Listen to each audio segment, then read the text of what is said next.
Welcome to the Recruitment Leadership Podcast, hosted by Alison Humphries. The Recruitment Leadership Podcast is here to help those in the recruitment industry gain awareness and understanding on the hot topics faced by those in the business of hiring people. In each episode, Alison Humphries is joined by a fellow expert to offer professional knowledge, insight and advice on the biggest subjects affecting recruitment businesses. It's the podcast to listen to for recruitment business frontrunners seeking expert information from industry-leading advisors. Welcome to the Recruitment Leadership Podcast.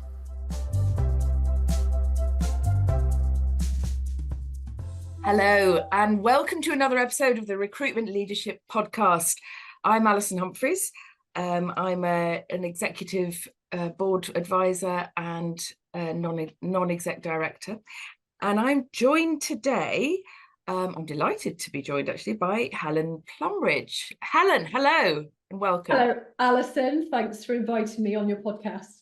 Great to see you here. So Helen is the founder of Hypa Consulting, and her focus in particular is supporting the female founders of newish recruitment businesses. So I think you said, Helen, that your sort of sweet spot is people who are just starting up and up to about 5 or 6 recruiters. Is that right?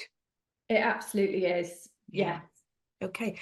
And all of that is based on your own experience running your own business, Southwest-based King Recruit. And you ended up becoming part of James Cahn's Recruitment Entrepreneur conglomerate. Tell us, what did you achieve in your business and why did you decide to sell to Recruitment Entrepreneur? I mean, I started my business from my kids' toy room back in 2015 with 2 very young children running around, or one wasn't running around at that stage. So very sort of organic, and my plan was always to kind of start small and then build it. And I think in the back of my head, I always had that growth, scale and exit in the back of my mind. And I thought at the time that's what success looked like in recruitment, but I've been on quite a journey since then. I actually won a really big client in my early days. I actually stayed with them for about 8 years, hired about 220 people for them. But that client leveraged then building a team and taking some people on and then growing the business with other clients. And I think, we got to COVID and I sat there, my staff were furloughed and I just thought, what do I really want for my business now going forward? And I felt that was the right time coming out of COVID to start really growing it.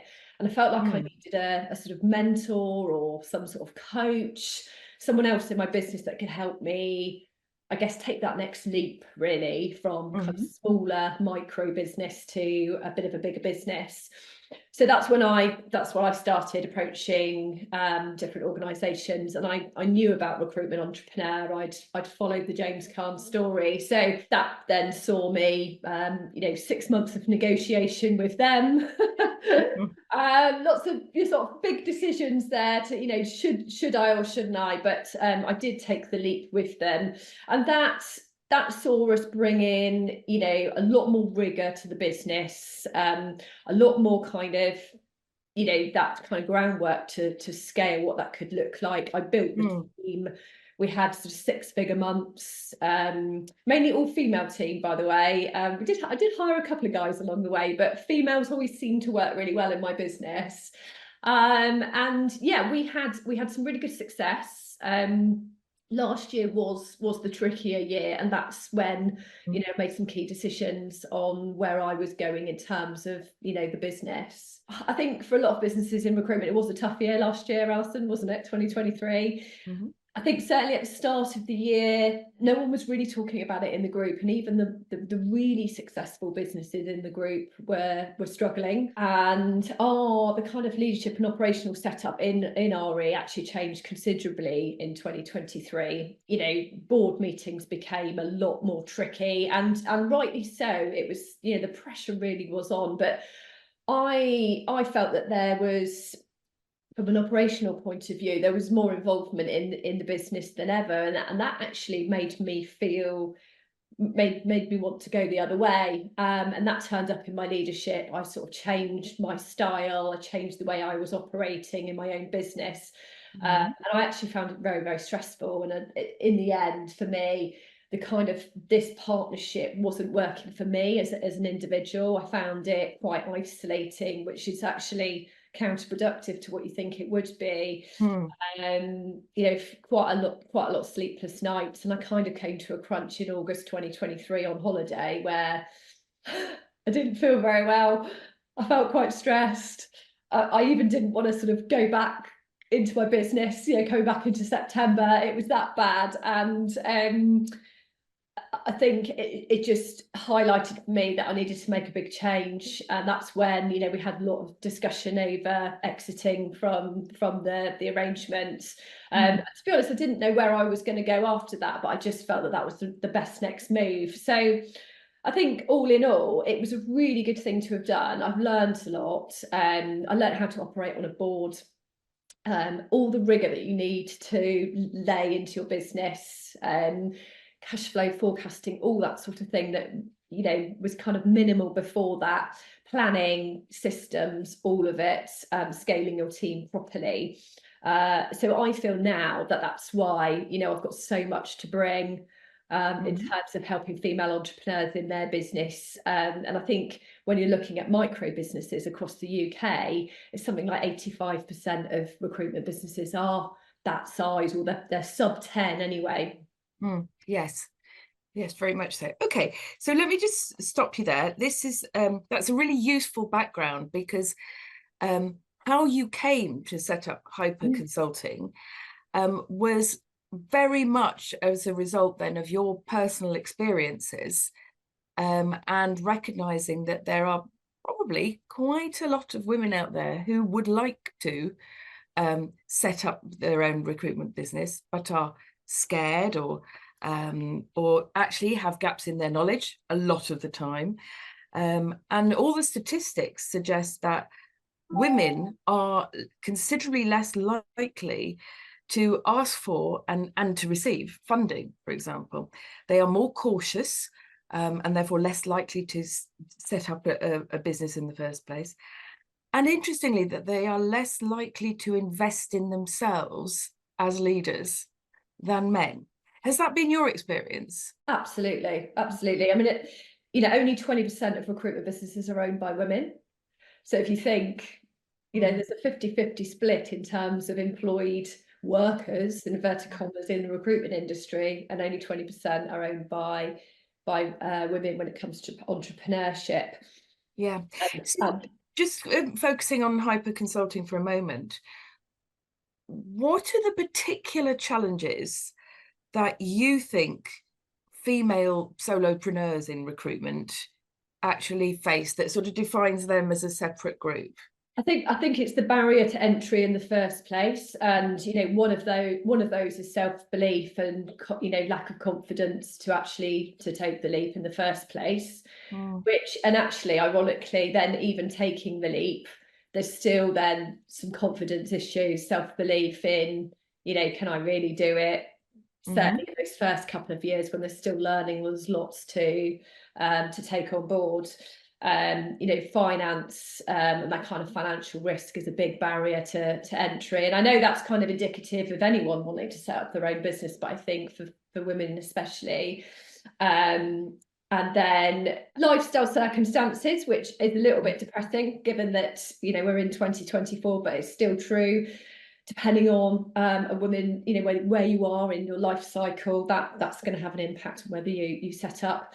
And then one of the other ones is just kind of fear of failing, in setting up a recruitment business and going for it. So I think in the early days, the first couple of years, it's really, I think mindset is a big one for women. It's really backing yourself and kind of trying to find some tools that are going to help you in your business. And I do find a lot of women do have their, there's a lot of barriers with regards to that kind of self-belief and taking that leap and backing themselves in making some key decisions in hiring. And I certainly had that in my first couple of years, particularly. Okay. Well, we know that you've got fully in charge of mindset, because I know you'd recently completed a half Ironman, didn't you? That's not my thing at all. It sounds pretty torturous. How was it? It was pretty torturous, actually, Alison. And on the day, I would have swapped childbirth again. But yeah, myself and my husband did it out in Portugal in a beautiful Cascais, and it took me 8 hours. So 8 hours of swimming, cycling and running. The run was particularly hard, and actually every mile of that run I wanted to give up, but I actually did a lot of self-talk to just keep me going. And the it was towards the end, or that you loop back on your second piece of the run, kind of very near the finish line, halfway through your run, but you've got to go back out along the coastline again and come back round. Oh my God, this is a brilliant metaphor for running a recruitment business, isn't it? Isn't it just? Yeah. So self-talk, very important, but also the point you just made about sort of getting close to the finish line halfway through and then realizing you've got to go out and do something else. And to me, that speaks volumes about when typically recruiters with nothing but sales start a recruitment business, and they think it's just about being a good recruiter. And when you establish a recruitment business or try to grow one, you often need a lot of help to show you that actually it's about a lot more than that, isn't it? It's about long-term planning. And I would say long-term, I'm only talking about 1 or 2 years in for startup businesses, because otherwise it all becomes a bit meaningless and vague. About thinking about, for example, not just how can I generate fees today, but how can I build a brand that penetrates the market tomorrow.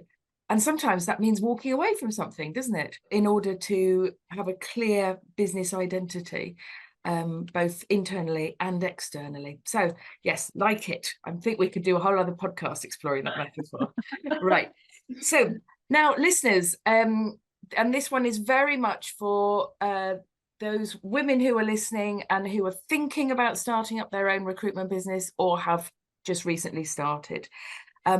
Helen is very kindly going to tell you at the end where you can find access to certain tools that she's happy to provide to listeners. Tell us about mindset and why you think it's so critical to these women's success. Yeah, and I think we touched on it just a moment ago, didn't we? But if you think, mindset, it's 80% mindset and 20% strategy in your business.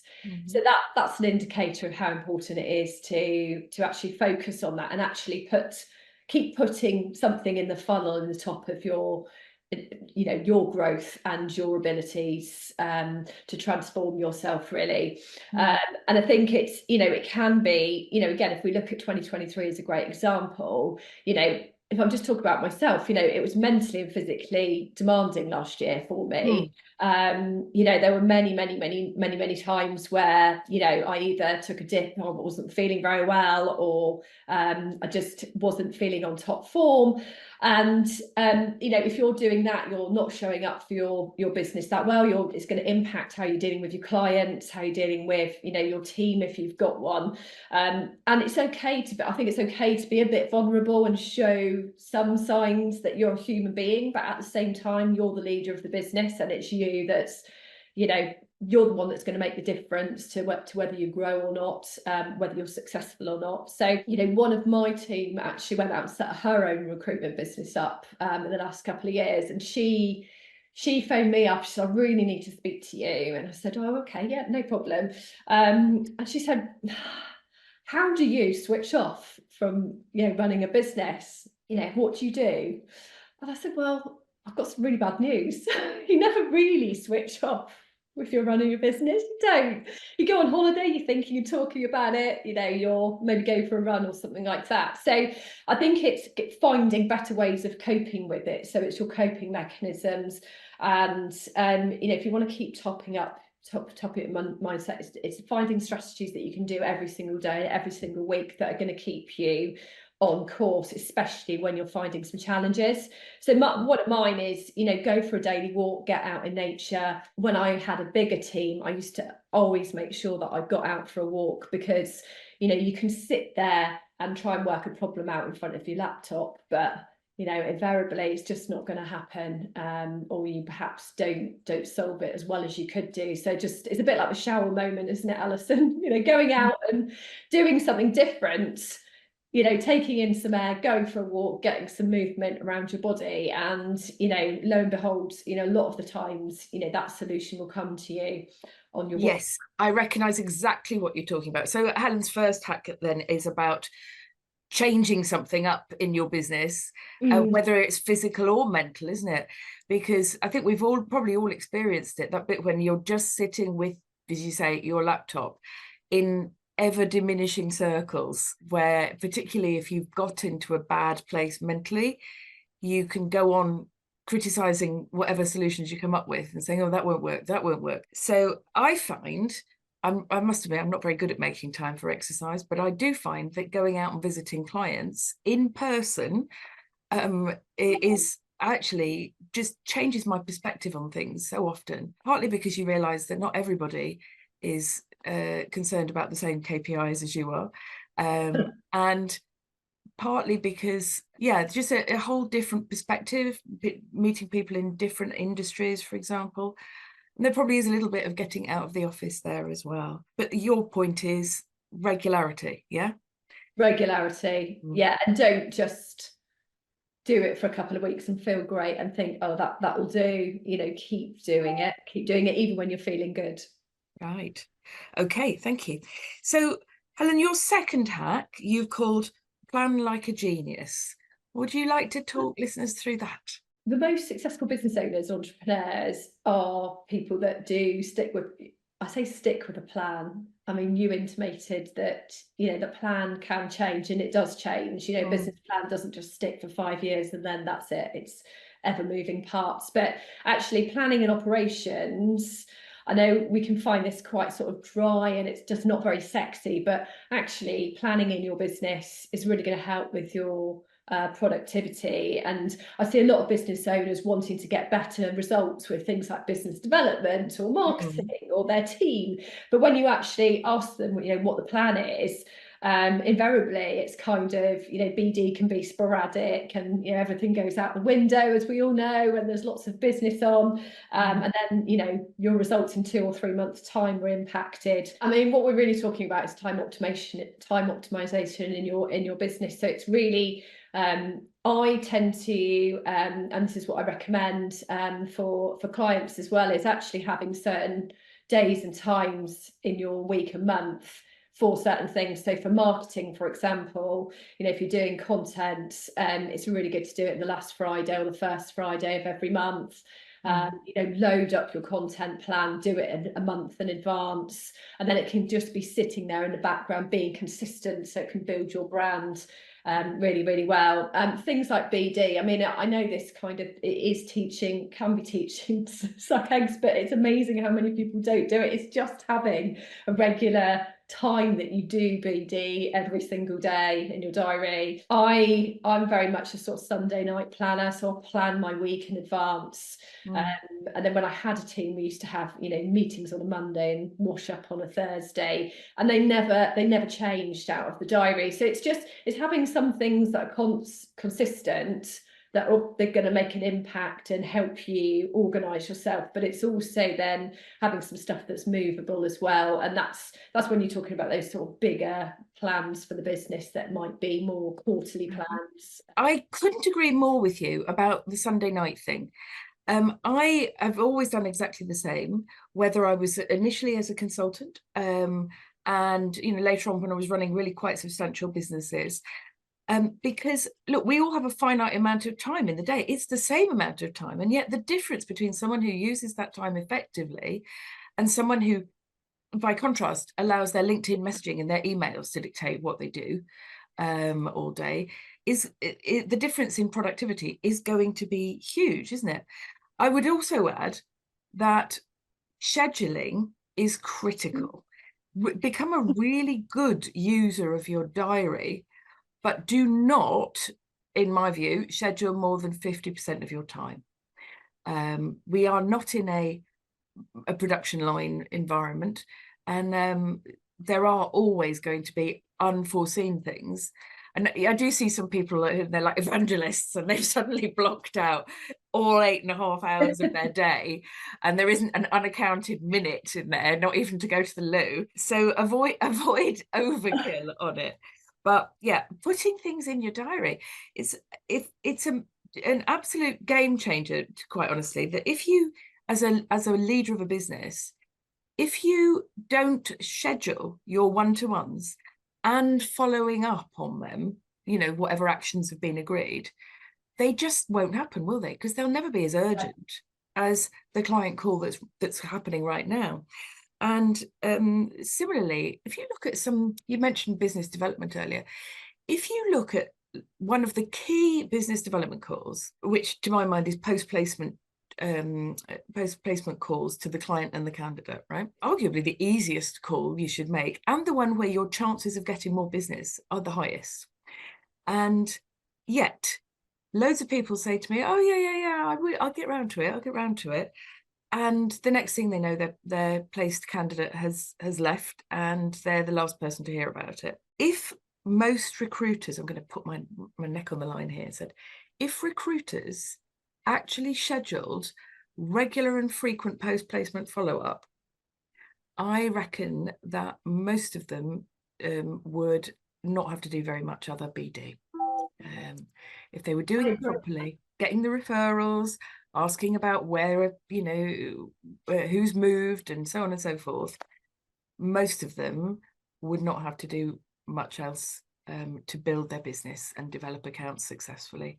There, I've said it. Do you agree, or am I overstating? I couldn't agree more. And the stats show that it's really, really high for a lot of recruitment companies to only have 1 or 2 positions with most of their client base a year. If they just made a few more calls like that, they could possibly double the amount of roles, if not more, that they're getting out of one client. So there's underutilization of clients, your own existing client base going on all over the shop. So yeah, I think if you just look at those stats.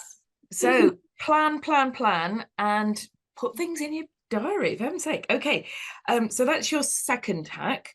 The third one that you've highlighted to me is find an accountability partner. So tell us a little more about that and what you think an accountability partner should be doing. I really love this one, Alison, because I do this myself, and this is really especially great for solopreneurs and small teams.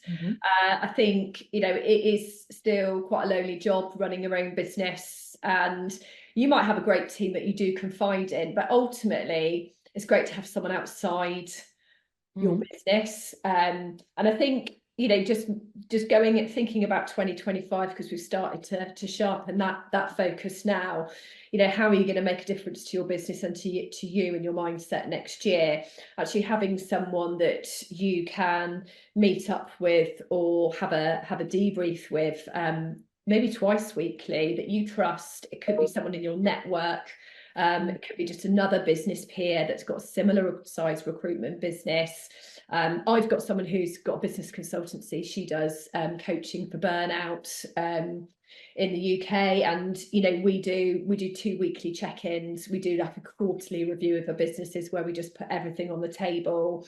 I've got a couple of other people that I go for regular sort of end of month walks around the forest with, and really, it's to stop that feeling of isolation. It's to have someone you can go to, a problem shared, that type of scenario. And if you haven't got kind of I've got my husband as well, he's a business owner, so he's great for talking to. But I think sometimes it's just great to have someone that's closer to you.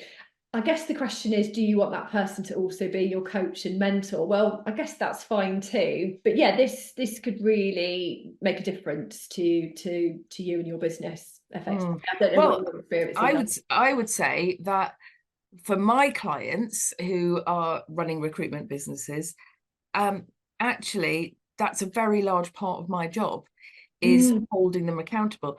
And even where two former colleagues have got together to set up a business together and have this idea that somehow they will mutually be accountability partners, the truth is that they are highly likely to just say, oh God, I understand, yeah, it's been manic, and have no accountability.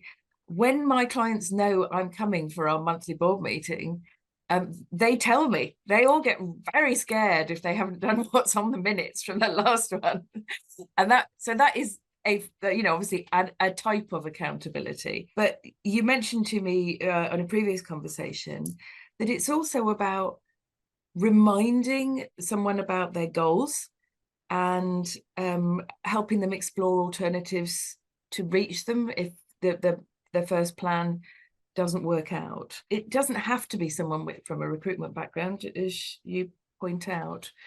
But without this, you can be, as a solopreneur and then a small business owner, you can be in this echo chamber where your colleagues, of course, are influenced by you in their thoughts and their experience, particularly if you're training rookies, and therefore you're not going to get anything new from them, are you? If a business owner has, let's call it, a blind spot about something, good example, we'll never get more than 12% fees in our industry. It's just the way the sector is. Then everybody that works for them is likely to have the same blind spot as well. Let's move on to Helen's fourth hack: cultivate a growth mindset. Okay, this is one I love. You talk us through it. You've got so many great things to add to this, Alison. So, this, if you don't want to know whether, I think people might have heard of growth mindset, but it's actually, there was a book called Mindset by Carol Dweck, and she's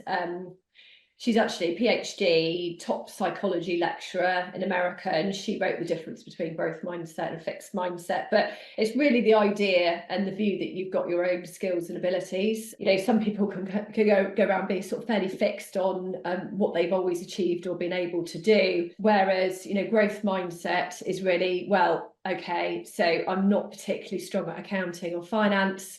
I'm now running a business. How am I going to get better at that? What can I possibly do to improve my skills and abilities in that area? I think we've talked about that before. Small business owners can kind of really shy away from the bookkeeping and finance side of their business just because they've never done it before.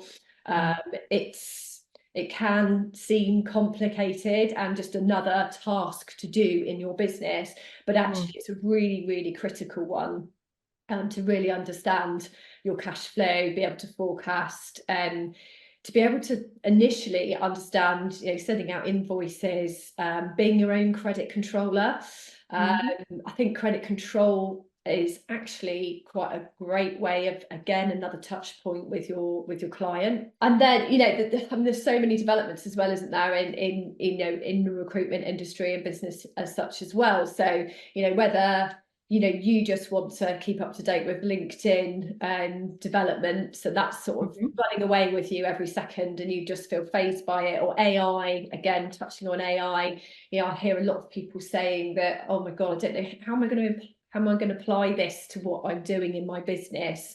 What should I be doing with AI? I don't really understand how it can kind of improve what I'm doing. And again, there's so many courses, webinars, help out there that you can basically approach and do and learn, that then you're going to skill yourself up in your business. So it's really kind of thinking, well, I don't know this yet, I need to know it, instead of just saying the same thing, I just don't understand AI and I don't know what to do next with it in my business. Knowledge is power, effectively, isn't it? That word, I don't know how to do this yet, is critical in understanding growth mindset to me. There are always going to be things that you don't understand, and And I think it's fair to say that most recruiters massively underestimate what's involved in running a business. It is not just about being a good recruiter, as we said earlier. And because it's hard, as you say, things like reviewing clients' terms of business that get imposed on them, or things like invoice financing and so forth, they tend to just go, oh, too big, too scary, and either just sign without realizing the implications, or end up actually in a very vulnerable position because they don't understand their cash flow, or indeed that the difference between what's in their bank account and profit in some cases. I think there's been some misleading information put out there that says, hire good people, don't try and be an expert at everything. But I've got to tell you that if you are starting a recruitment business, you do need to have a good understanding of everything.